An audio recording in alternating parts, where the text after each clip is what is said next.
কি খেতে বলেছে? আলু সিদ্ধ ভাত, গাজর। গাজর খেতে বলেছে। সত্যি পাপা যে বললো মাছ মাংস কিচ্ছু খেতে দেবে না, ডিম খাওয়া যাবে না, কি করবি? দই খাওয়া যাবে?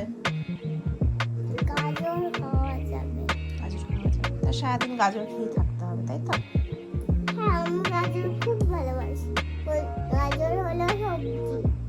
আচ্ছা ঠিক আছে, তাহলে গাজরই খাবে শুধু। তা মাছ মাংস তো কিচ্ছু খাওয়া যাবে না, এবার কি হবে? খাবো না। খাবে না? আলু সিদ্ধ ভাত খেতে বলেছে তো। সিদ্ধ ভাত খাবো। আচ্ছা আজকে তাহলে আমি আলু সিদ্ধ ভাতই করবো, পারবে তো খেতে? হ্যাঁ। ঠিক আছে। ওর বাবা কতগুলো বেলুন ফুলিয়ে দিয়েছে, সেগুলো নিয়েই এখন খেলা করছে।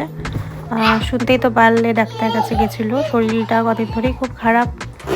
তো ইচ্ছা ছিল আজকে একটু ভালো করে সেলিব্রেট করব, তো সেটা তো আর করা হলো না। শরীর ভালো নেই বলে কোনো রকমের কেক কাটিং, চকলেট অথবা অন্য কোনো কিছুই ওকে দিতে পারবো না। তো যাই হোক, এভাবেই আনন্দ করছিল। আর ওর হাতে কিছু ছোটো গিফট তুলে দিয়েছিলাম। তো এই দেখো, কয়েকটা গিফট দিয়েছিলাম, এতেই কিন্তু খুব খুশি হয়ে গেছিল। এই পেন্সিলটা ওকে ডাক্তারখানা থেকে দিয়েছিল, যেটাও প্রথমেই ভেঙে ফেলেছে। আর এই ছোট ছোট জিনিসগুলো আমরা ওকে দিয়েছি।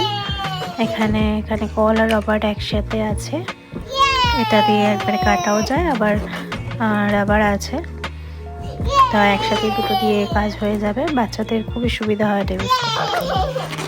আর এই যে দেখছো, এটাকে ভেঙে ফেলেছে।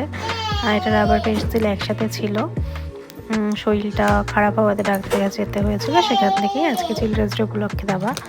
আর এই খাতাটা ওর বাবা এনেছে, খাতা, পেন, পেন্সিল, কাঠ।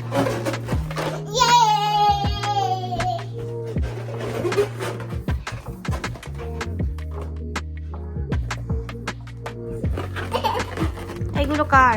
এগুলো কার? আমার। পছন্দ হয়েছে? হ্যাঁ। তুমি কি করবে খাতাটার মধ্যে?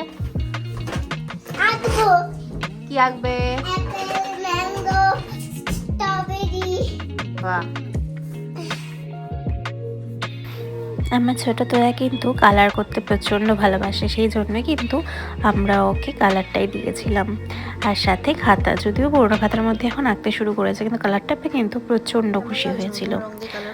তোমাদের চিলড্রেন্স ডে তোমাদের বাচ্চাদের সাথে কীরকমভাবে কাটলো তোমরা কিন্তু অবশ্যই জানাতে ভুলো না। টাটা আজকের জন্য, আবার দেখা হবে পরের কোনো ভ্লগে। Take care.